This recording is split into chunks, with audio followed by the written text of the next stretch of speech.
All right, we finished the month of August with a gap to the upside that quickly filled, but we still have the gap to yesterday that hasn't filled yet, and we have the end of the month. So I'm going to break down some signals that we're seeing that can point us in the right direction for the early part of September, and what we can expect to see there, as well as what we expect to see going out of September into October and beyond at the end of the year, based on some of these technical signs that we look at day in and day out. So I'm going to break down these monthly, weekly candles and the different signs and talk about what our expectations are, and then how to trade here, especially with what we're expecting as early as next week. So with our trade idea of the day, taking advantage of some unexpected strength in the market from a sector standpoint, and seeing if that strength may only just be temporary. So let's go ahead and get started. Today is Friday, August the 30th, 2019. This is the Market Outlook from MarketScholars.com. My name is David Settle. All right, let's start off taking a look at the S&P 500 with the market forecast indicator. You can see the intermediate line is turning higher, and we have light green shading on the chart. We actually still have a red line. Now you notice the moving average went down, so it's still going to be dropping here going into a Monday. But you also notice that the close today was 29.26.46. So we closed just a smidgen below the moving average, which means it will stay red. Had we closed at 29.26.66 above the line, even just marginally above the line, it would have turned yellow on Monday. So regardless, that can typically be a bearish pattern. You can see kind of the similar thing here where you had a yellow line and light green shading. And here's where the trend changed when you had light pink shading and yellow line. Over here, you came like now, you came close to a yellow line on an intraday basis and had light pink shading. So this is the opposite of that. The expectation is, we have a downward moving average. Now the trend can change like it did here. Obviously we would need to break through, probably gap through this high point, like Tuesday morning. We'd probably have to gap through there for us to really be confident that we're getting this kind of change and not just a bounce down like it was a bounce up over here on the left. So the near-term line continues to be volatile. Remember, this low point, even though it was a triple bottom here at the Fibonacci retracement level, at the 62% retracement level, this was the first one where the near-term line didn't get to oversold territory, and the momentum line did not get to extreme lows either. So not nearly as bearish there, even though it touched the line again. With bouncing back up now, like the other two peaks, this is a bullish near-term high point. Momentum line's falling down, but and the momentum line rallied here, did not rally up to the top like this day, like this rally. It did over here on the initial, but then did not, and then now it's doing it again. Again, coming off of a bullish near-term low and potentially forming a bullish near-term high point. But the idea is, there's that light pink shading. When you get light pink shading and yellow lines on a fault, when you've had a strong bearish posture for a while, typically means we're getting a selling opportunity. We had one here, went up a few more days, but you had one here as well. That's the concern, that we can, even over here, it didn't turn into a market sentiment pullback after that. Over here you had the light green shading. You didn't quite get the yellow line because we didn't get close up to it. We dropped further down, but you can see how we had another leg lower. So that's kind of the expectation based on the pattern here, that we could trade into back down potentially to this low point again, similar to what we've seen over the past really 4 weeks. All the moving averages showing this. All the indexes are showing the same pattern. The Dow Jones Industrial Average, if you look at here, it did close up above its moving average, so it will turn yellow, light green shading, and it will turn yellow on Tuesday next week. The Nasdaq Composite has light green shading, but did not turn yellow. We closed below it. And then finally, the Russell 2000 still has dark pink shading because we don't have a bullish posture yet. It's still below 20. And it's not anywhere close to the moving average. Not nearly as close, as the other major indexes. So, it's a nice bullish bounce off of these lows, coming off of an oversold cluster this week, just like we had last week on the Russell. But we're still not. The market forecast is still not suggesting that we're going to change yet or break out yet. We kind of need the breakout to occur before we say, okay, now we're going to start this intermediate trend. Otherwise, I expect that resistance to hold and the pattern to play out as a bounce back down to the downside for however long that potentially could take. Like I said, the 62% Fibonacci retracement line is at this this line right here of this previous intermediate rally. If I were to bring on the 78% Fibonacci retracement and bring it on the dotted line here, so this line right here, that suggests that we could go down to 2800 and still hit the 78% retracement. As you've seen in the past, 28, or I've shown you before, 2800, there's a layer of support there too. So if we do get some volatility in the early part of September, which I wouldn't be surprised if we did, based on, and I'll show you here in just a second, then that's where that volatility could end up stopping, is down here at 2800. So be prepared. It's not a guarantee that we'll get down there, but in case we do, you have to be ready for that type of move. Is your portfolio ready for that type of move? Or would you take a pretty tremendous drawdown on just a few percentage points lower down to 280? Now, since we are at the end of the week and the end of the month, again, similar to how we ended May, let's take a look at the market forecast indicator. So on the weekly chart, you can see we're getting the opposite pattern, right? We're getting here, let's get rid of these drawings for a second. We're getting the yellow line and light pink shading, and that's a pretty good bullish candlestick here, suggesting that we might bounce off of this. So, that idea of volatility into September is not a sure thing at all, and there's a chance we can break out. Again, I wouldn't bank on us breaking out until, we get above those highs, but there's a chance that we can break out of this. You can see something similar back here, and you can see the pattern. Here's light pink shading and yellow line on the weekly chart. We don't get that. This whole time we were bullish in 16, 17, we don't get the light pink shading and yellow line very often. We got it over here as well in 2000, in May and April of March and April of 2018. We rallied pretty decently off of that. And then you can see how it reversed. So we came down pretty sharply here and reversed for a while.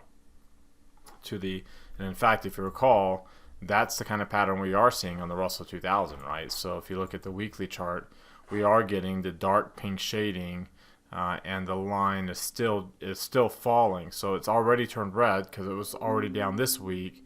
Last week, and it's going to be down this week. So next week's chart's going to be red too. The next week's moving average is going to be red too. So you already have that bearish pattern. Look at the intermediate line falling below 50. So that's a little worrisome in terms of the bearishness there. Then now let's go back to the S&P 500 and look at the monthly chart. And you can see that we have a little bit of a bearish divergence with the near-term line. We have a really overbought peak. The second peak happened to be a cluster here. This would be July. It's very, very small range in July, only 75 points compared to 235 in June and 200 in May and even 191 in August. So really, really small range and a long lower shadow. And you can see when we get long lower shadows like we did in February of 18, or even here a little bit in September or October of 18, you can trade within the bottom of that shadow. You can see over here in January and February of 16, and August and September of 15. Lots of examples when you're close to bullish, to the top of a bullish move, and you get a bearish month that had that relatively long lower shadow, again relative to what we've seen in the past. We're not necessarily out of the woods, especially when you consider that bearish divergence popping up on that near-term line. There's an expectation that we might come back down towards this 2750 area. Again, to show you where that 2750 area is on the Bollinger Bands here. Let's go to the futures contracts. We can get the volume. 2750 being right in this. Right there's that low point in June. There's the low point. Yeah, there's that low point in June where we had the really down month here. Go back to the monthly chart. That down month right there in May of 2019. So according to the divergence, you would say, okay, well, we could potentially drop back down towards that May, when we bottomed out in May, where we had all those bullish patterns in the market forecast all at the same time. Well, that's down way down here. So there is a little bit of a volume node in that area. Bigger one at 2800, a little bit more down below that. And still, you would be kind of in the area, this volume area, but we'd be below the volume node. Again, we've been kind of flirting around it. We haven't broken out to the upside, and we haven't really broken down below this level to the downside either. Of course, the possibility that we could would be playing out on that bearish divergence on the monthly chart. You can also see too, the intermediate line strongly bullish, and you can see over here how you had, in January of 16, we had light green shading, or light pink shading and yellow line. Over here you had the yellow line, light pink shading a little bit afterwards. Here you had, yellow line, light pink shading afterwards. That tends to happen because you're so bullish on the intermediate line up here. It takes months for it to come over. So you can see we're not quite close to light pink shading yet, but we weren't over here either. And you can see lots of other examples. 2011, here's another August, September of 2011, where August is pretty common here in the last little bit, the month of August, to be bearish, to have a long lower shadow, and then September to trade inside of that, to follow it up with a loss as well, and trade inside the range of the long lower shadow. Alright, before we look at some other charts, I invite you to subscribe to our YouTube channel. Mouse over our logo right here in the bottom right corner of your screen. Hit that red subscribe button that pops out. Also, hit the thumbs up icon down below the video. That tells me, number one, you got something out of the video today. Number two, you want us to do the video again Tuesday. So it's a quick way to give us feedback. It's our only way we get feedback from you for watching the video, and whether you want us to keep doing it. So you can click right now while you're watching and let us know. Also, while you're down there, comment on anything that stood out to you from today's video. Love to hear what you're getting out of them day in and day out. Join our daily market outlook email list. There's a link popping out up there in the top right corner of your screen. In fact, that list kind of gave us an idea that we hit a bottom this week with the number of oversold clusters that we saw. I tweeted that out earlier. So make sure you're on that list to get those watch lists, those daily cluster watch lists, both the overbought and oversold clusters. Follow me on Twitter for more content in between these videos from day to day, and join our Market Outlook community that we've created on Facebook.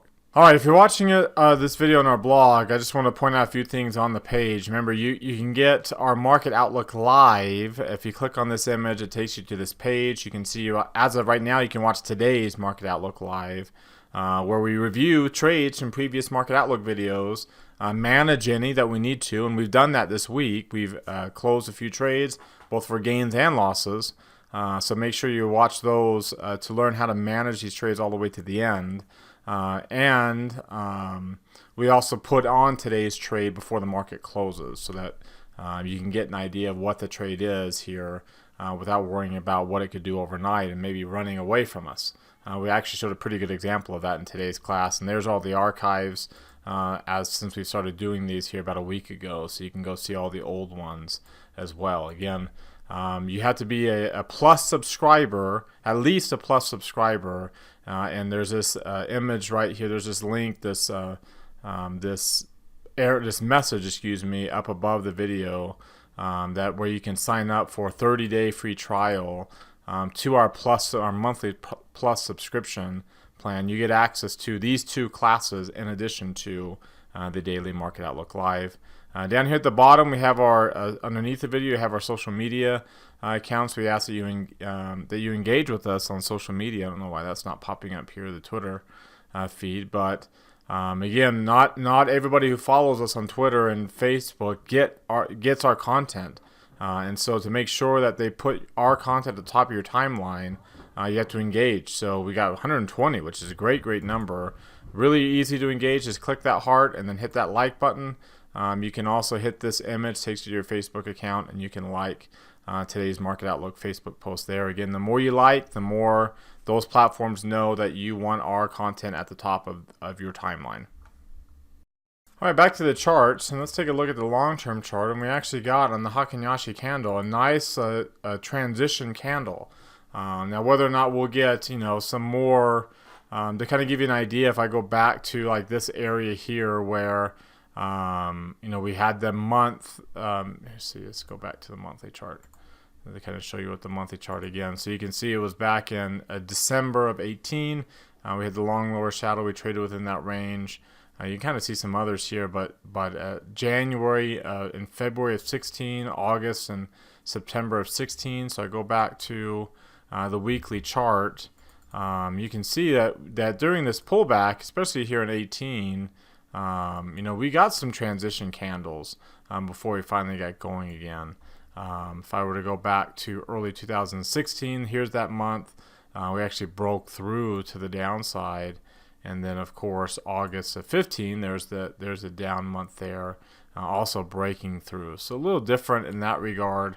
Here, it's just so unique in that the down month all occurred above the 200-day moving average. So that's why I'm not too concerned about a bearish move, but I am expecting a little bit of volatility here, at least at the beginning of the month of September. And that can coincide with how these tariffs get enacted, if they get enacted. If they don't get enacted and there's any kind of announcement to that regard, then we're looking at a decent upside gap potentially Tuesday morning and a breakout to the upside. And then away we go on our intermediate run. And then that transition candle plays out. So, that's kind of how this is looking. If you look at the open and the close here, right about 28.99 on the open, 28.97 on the close. So you look at about 28.98 is where next week's Hakinyashi candle will open, and we are trading at 29. We're already above that at 29.26. So we'll start off next week, depending upon where we open, of course, if there's a gap. If there's no gap, we'll start off with a bullish candle. So that's a good sign for a reversal pattern as well. And you can see how close we are to the 50-day. In fact, we are back above. If you look at the regular candlestick, we are back above the 50-day moving average. So good pattern there. But you can also see how we're not above these highs yet either. And when we get above those highs, then we expect the multiple, and this would be 4 to 13 weeks of bullish candles going forward from this point going forward. If I take a look at the 3 green arrow chart, again, it's got 2 green arrows, almost 3. In fact, I think the Dow Jones did get 3. Yeah, so again, that can be just like 3 red arrows and light, can be a bullish pattern. 3 green arrows can be a bearish pattern. So that's kind of, at least initially. Unless you're kind of in this sideways trend and we're breaking out with volume, and that's not the case today. Right now you can see the NASDAQ Composite and the Russell showing similar 2 green arrow patterns as we head towards the moving average. If you take a look at the 2-line version on the SPX, you can see how we are above the 17-day. After flirting with it last week and then finishing well below it, well, we finished this week above it too. And this time, in fact, we finished right at the 30-day, and the MACD is close to crossing above 0. Stochastics is crossed above 50. So you've got the elements of a bullish trend. It's just a matter of, are we going to break through this or not? And this idea that we could fill in the range from this month's lower shadow suggests that probably won't. Again, barring any tariff announcement that the market would take positively over the Labor Day weekend, assuming that some of these tariffs go into effect on September and people come back from vacation. Now, we did start off today with an opening gap, and of course it gets filled, right? Because we were kind of breaking through the levels. We did not have a good break, bounce in volume. You can see, here's today's volume bar, and it's a little bit bigger than what we saw before, but even then, you can see how it dropped off pretty rapidly, and And it's not any, it's definitely not as big as these volume bars that prompted these big spikes that we had. So definitely we're not getting a spike in volume here. You can see the spike in volume that we had at the end of the day coming down, coming into the close. So a little concern over the, there's not a whole lot of movement after hours. You're down to 292.30, 39. So it's not a big move to the downside. But, I mean, there's the point of control on the 4-week chart. It's having a hard time breaking through this level, as has before. And you notice it still hasn't filled in this gap yet. So, again, that's kind of why I expect Tuesday. We could probably fill in this gap on Tuesday and come back down towards 288.5, if not down to 287.5. That would be a 5-point move to the downside. But there's very little resistance to the downside, and there's some stronger resistance up here to the upside because of the volume nodes. So it's path of least resistance in the intraday chart. And with barring any catalyst to push us through, the path of least resistance is to the downside here. Filling in gaps, filling in common gaps, and that would be considered a common gap because, again, not breaking through any significant levels, not with with any above average amount of volume here. So we did fill in this one, but we haven't filled in Thursdays yet. So I expect that we could start that volatility and potentially, like I said, even come down further and trade inside of, this is all August, right? This is back here August 2nd. So here's the low end of August's range, which means if we trade within that lower shadow of August's monthly chart, then we'll trade into this lower half of this 4-week range again. Potentially. If we take a look at today's volume and trading range, you can see a smaller than average trading range here. Don't have to worry about the gap. So smaller than average, 2.8 points. Volume at 63 million shares trading down there. 63 million is down here. So bringing the average down, that's bullish. 2.8 points is down here. Bringing the average down, that's bullish. You'll probably get, you'll either get a 5-point move to the downside like we've seen before and fill in that void again, or if we get a move to the upside, if you include the gap, you'll probably get like a 4-point move and maybe a 5-point move to the upside. But then you'll be done, right? Then the rest of the moves, because there's not very much resistance here, the rest of the moves will be getting gradually smaller and bringing these averages down. Let's take a look at the volatility chart, the VIX, and see how it closed up. Again, it kind of held up. Again, despite how bullish we've been over the last few days, we didn't really get that, we didn't spike in volatility to begin with, and we haven't dropped very much either. In fact, we're kind of at the lower end of the bullish zone. It looks like it's going to take a breakout above these highs on SPX to push us into the neutral zone and back down. See, until it gets below 90 and stays down there, not just by its, dipping its toe underneath, until it gets below 90 and stays, that's when you're back on your bullish intermediate run, right? The new bullish intermediate run. Otherwise, it's kind of looking like it's holding support and it's got the potential to rally back up to this 100 level, if not 105% level. With a little spike. As long as it doesn't get to 115, if it gets to 115 and closes up above there, then we're looking at, more of a market sentiment pullback that could take a lot more weeks. I don't think that's going to happen, but there's a good chance we could bounce back up to 105% again as we retest the lows of August here in the month of September, as we've seen multiple times in the recent past. All right, before we look at what's driving the price action in our trade idea for today, let's quickly pause, time out, and review the technical outlook. So we've had a nice little bounce in the S&P towards some old high points here inside this August range. But the reality is August was a bearish month, and we closed off of the lows in August. And in the past, that usually means that will fill in those lows again in the month of September and potentially even close September down. Not a whole lot lower, but potentially close it down again, kind of a second consecutive month. Now, that's not a bad thing because the third month in those patterns has always been really bullish. So it wouldn't, that would lead to a bullish October. So it wouldn't be a bad thing. But you can also see, too, if there's a positive tariff-related announcement over the weekend, or on Tuesday or on Wednesday, that we can really gap through these old highs with some good volume and create that gap that doesn't get filled and start a new intermediate rally. So until we get that, because again, that's going to need a catalyst. You expect resistance to hold until it doesn't.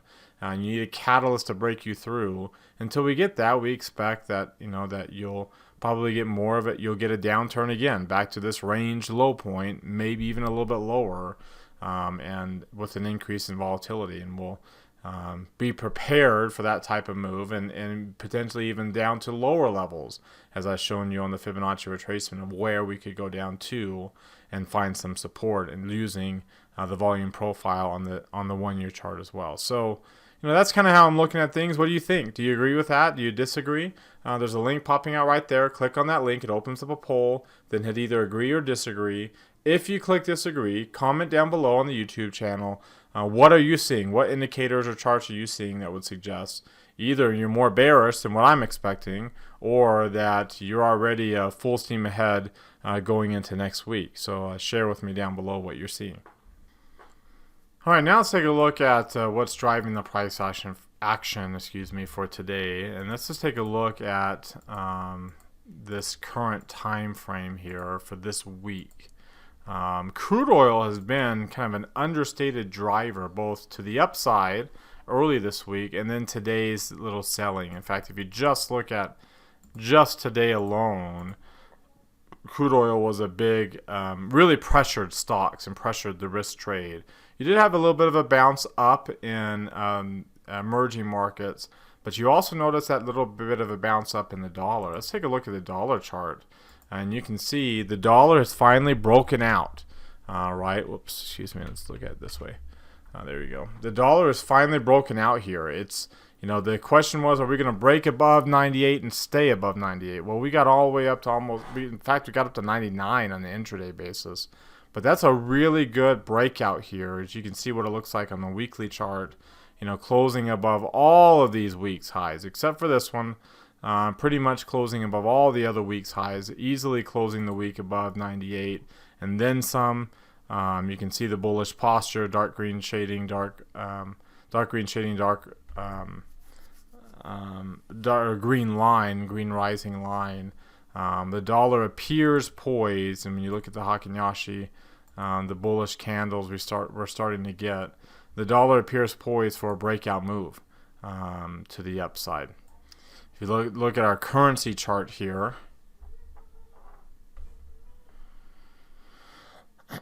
you'll see that you look at the euro breaking down. It's getting an oversold cluster, but breaking down. So got the in fact, all of these where the dollar is the quote currency, all of their intermediate postures are all strongly bearish. So dark pink shading, and they all have red lines.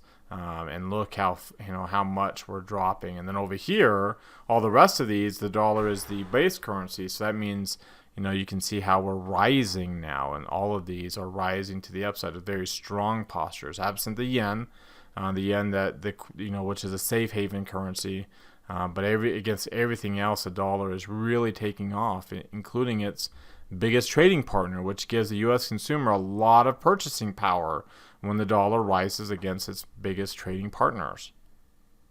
Here now I've changed all the charts here to their weekly versions, and again, very strong bearish postures. Pound's not as strong, but they're all dark pink shading, all red lines. And on the other side of the equation here, absent the yen still shows dark pink shading and a red line. All the rest of them are looking pretty bullish. The franc's a little not as bullish. The Canadian dollar's turning around, but there's all these emerging market currencies.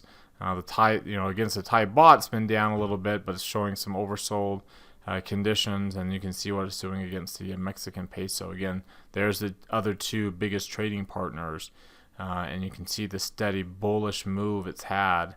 And keep in mind too, the last time the dollar really took off in the middle of 2014, crude oil. And I have to go back a little bit more, but you can see the decline in crude oil here. This is what happened the last time the dollar took off, and you can see crude oil's been on during this little dollar rally, it's been on the bearish trend to the downside. Let's go back to a 5-year chart. It's been on the bearish trend. It's got some transition candles. It's trying to figure out whether it's going to be bullish or get bullish or not. You can see if I look at the market forecast here, I've got the dark pink shading. The moving average has kind of flip-flopping. It did go up yesterday, and that's why it's green. But it's going to turn back down today. It's going to turn back to yellow, and we are closing below that line. So it's actually going to go to a dark green shading with a red line. So we're not, it's not quite, we're not quite getting the turnaround yet. We still have the potential for the bearishness, and especially if the dollar takes off.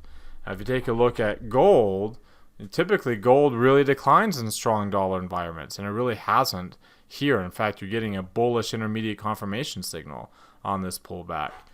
You expect that we'll bounce off of this, and these lines will move back up. This oversold momentum line will bounce back up. So there's potential for that to be the case. You don't have the light pink shading, but you have the potential for a bullish pattern. Now you notice we are really, really bullish here, really far up above the 30-day moving average. In fact, if you take a look at the long-term chart here for gold, its PPO is really, really high. The PPO, mind you, looks at apples to apples, so it's a relative number. It's the highest it's been since back in 2011 during the credit crisis when the dollar dropped and gold took off to the upside. And we can see also in 2008 at the beginning of the bear market, you also had a spike, and as well as in 2006 when when the Fed stopped raising rates. Those are other times that the dollar's been really bullish, but here in the more recent past, this is it. Really pretty much since 2011, this is the most bullish, according to the PPO, that gold prices have been. So, again, what does that mean? Well, that means that it's pretty high levels. It doesn't mean that we have to come down, but in the past, it's usually been harder to get good returns, especially if the dollar is breaking out. It's going to put some pressure on not only gold, but gold-related stocks as well that have also been doing really well, like Newmont Mining, a trade we did previously, looking like it's trying to get going to the upside. But if the dollar breaks out, you can see the impact. There's your transition candle and now a bearish candle on the daily chart, and potential reversal back down here to the downside. In fact, if I take a look, let's go back to gold. And you say, okay, let's take a look at its Ichimoku cloud. And we're so bullish on this that we are well up above the cloud, but you see how we're breaking below the green line. Now that's not typically a bearish sign, so it's not anything we need to worry about. But look at the trend strength indicator up at 25. It's a big number. Again, for some context sake, we haven't had this bullish of a trend. Even over here in 2011, we didn't have this bullish of a trend, this strong of a trend. We got up to about 18. Like I said, we're over here at, what are we at right now? 20. This would be 27.08. So if I were to put on my little cursor here, my horizontal line, and put it here at 27.08. And hit OK. So there we are, and let's go back 20 years so we can get some context on this bullish trend, how strong this trend is. Well, according to the trend strength indicator, you can see really it was back in 99, October of 99, when we spiked from 258, really in the matter of like no time at all, up to 325. That was a big jump. Then you can see the trend noise got all the way up to the 90s. Over here we are currently in close to a 100 as well on the trend noise balance. So very strong, very overbought, and as I mentioned before, from a linear regression standpoint, what the chart looks like here. Not just on the daily chart, coming down from that second standard deviation, but there it is on the weekly chart. And then you look at bond prices as well, and bond prices are extremely bullish. So I don't think necessarily that that we will get this tremendous move to the upside in stocks like we saw in March '09 when the 30-year yield was below the dividend yield for the S&P 500, TYX. You can see the 30-year yield dropping below, third standard deviation channels. So, again, I don't expect we'll get that type of a multi-year bullish market, but I do think that the safety trade itself, and I've shown also this chart, the relative strength of low volatility stocks compared to high beta stocks. In fact, if you take a look at this watch list I have here, there we go, and look over the last 3 months, you can see low volatility stocks have just been absolutely killing it, doing very, very well over a 3-month period. If I were to go to a 3-month chart here, doing very well over a 3-month period, whereas on the other end of the spectrum, high beta has been doing the absolute worst. And so that discrepancy is showing up here, that divergence is showing up in the fact that the ratio is as high as it's been. It was as high as it was in early 2016, again, leading to really bullish market. The question is, when will that bullish market take off? Will it take off next Tuesday? Well, if the tariffs get enacted, probably not. But if there's, like I said, any kind of positive news announcement that can gap us up through these old highs, then you can kind of get an idea now of, once we start the intermediate rally, how long it can go. You very well could go the rest of this calendar year into the beginning of next calendar year. Now, if you take a look at the sector performance this week, interestingly enough, you can see utilities had a really strong week, and we'll take advantage of that strength here in a minute. On the other hand, your safe haven sectors all lagged behind. Communication services, even technology and discretionary lagged a little bit, but you had communication services, industrials, you had materials, you have financials, all those sectors. I mean, a lot of these really cyclical sectors rising, and even energy finally bouncing up here, despite the drop in crude oil prices. You can see the return that it had by the end of the week. So that's a good sign when you see the cyclical sectors doing really well and the safe haven sectors not necessarily falling, but lagging behind because they've been so bullish. As I mentioned, I've shown this chart before, how we performed since the market peaked on January the 26th of 18. We're talking bear markets and a lot of these other major international markets and stocks. But if you look at how the sectors have performed, you can see while other major markets are down 20% during this time frame, the S&P is up 3%, so not pretty flat. Energy stocks down 25%, so it kind of looks like what China and Germany, those are the returns you're getting in Mexico. They're getting those types of numbers. Well, you can see utilities and real estate up 22% plus when the market's only up 3%. And technology and discretionary starting to move their way higher, and staples has got a good return in healthcare. But a lot of these cyclical areas got some really, really poor returns. Again, that's not indicative of a bear market going forward from here. Usually bear markets going forward from here, look like more like here, like how we peaked in January of 06 or 26 of 18, when we were so bullish going forward. If I were to go back to say the beginning of 2016, when we rallied all the way up to that point, that's more typical of heading into more of a pullback, recession, airy, bear, whatever, your correction. That's more typical when the cyclical areas have really taken off more, and then the non-cyclical areas lagging behind down here at the bottom. All right, now let's take a look at our trade idea of the day, and you can see the stock that stood out to me was Honeywell. Honeywell had a nice rip higher in the last few days, but only to get towards its moving average. In fact, if you look at its Bollinger Bands, Honeywell made that rip higher all the way up to its point of control. And again, that's a resistance area. That's where the most resistance is for the stock in the last year.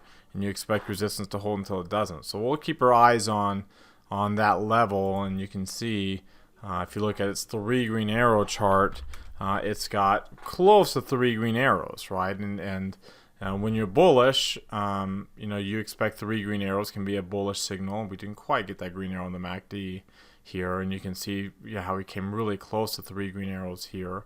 But look over here, and you can see we got 3 red arrows up here, and that can be a bearish signal, for a move to the downside, and that looks like what we might be getting here in Honeywell. Again, very similar to what the market looks like, and if the market fills in the lows, the August lows, and trades within the range of its August lows, then that would put some pressure on a stock like Honeywell too, that happens to be sitting at its own resistance levels. If you take a look at the long-term chart here, you can see lots of bearish candles, lots of lower shadows itself. If you take a look at its Hakinyashii candle, or its regular candle, it's a pretty decently bullish pattern, but we really broke pretty hard below the 200-day. So the question now is, we'll be able to, stay above the 200-day before falling back a little bit lower, like we've seen in the past, and hit that 50-day moving average as a resistance, like where the 30-day moving average is. So that's kind of the idea. If you look at the DMI for Honeywell, you can see the blue line's crossed above 25, but the orange line's not anywhere close to dropping below 20. It's not even down below 25. Again, that can be a setup for, you see the same thing happen over here. It did drop below 25, but you see it didn't drop below 20 when you had that bearish signal. So very similar signal we're getting now. When you get that crossover above 25 and we're not dropping below 20, in this case, we're still way above 25, bearish signal, in my opinion. So we can take a look at it and say, okay, what's a relatively expensive stock? So I can look at buying the at-the-money option here, right around the 560, the 165. It's got a 55-cent option, so it's spread. Not as tight as it now. It's not as tight during a regular trading session as it is now, when it was this morning when we got into this, or this afternoon, excuse me, before the market closed. But if you buy that, put your stop order at half of its value. We got in. Where did we get in? We got in, looks like, at 515 on the purchase price, and of course our stop order is at 265. So I actually have to move that stop order down. That's about 260 is where we're going to end up being at. A little bit less than 260, 255 in that area. So it's right around where we want it to be. 50% of what we're buying there. But again, if that put were to play out, then you can see, in this case here, for a worst case scenario, $1,000 of risk, which is what we typically use in our class account for our risk tolerance. Obviously you can see how hard it would be to lose all $1,000. So if we lost half of it, we'll take that half, that loss if it really broke out to the upside. But if it broke down to the downside between now and October expiration, you can see, one standard deviation move, and we're talking about a potential $2,000 gain, not counting any gain in volatility. And you actually have earnings right there at October expiration too. So volatility rising will actually help that gain even more. So you're getting about a 4-to-1 reward to risk ratio if we were to really make a move here to the downside. And as you can see, even if it got down there quicker, we can still lock in those gains because you can see the purple and the green line are really, really close to each other at that price level. There's going to be very little extrinsic value left in the option if we got down to 150, no matter what day we get down there. All right, so that wraps us up for today. You've heard from me. Now I want to hear from you. Let's keep the conversation going in our Market Outlook forums. There's a link right there popping out in the top right corner of your screen. Click that link. Open up any new thread with any questions or comments you have about the video tonight. And of course, as other people open up new threads, make sure you reply to theirs as well. And let's get this conversation going. As always, thank you very much for watching. Remember to hit subscribe to our YouTube channel, hit that thumbs up icon, and comment on our video. Follow me on Twitter for more content in between these videos from day to day, and join our Market Outlook community on marketscholars.com, as well as the one that we created on Facebook. Have a great rest of your Labor Day weekend, everybody, and we'll see you all next week.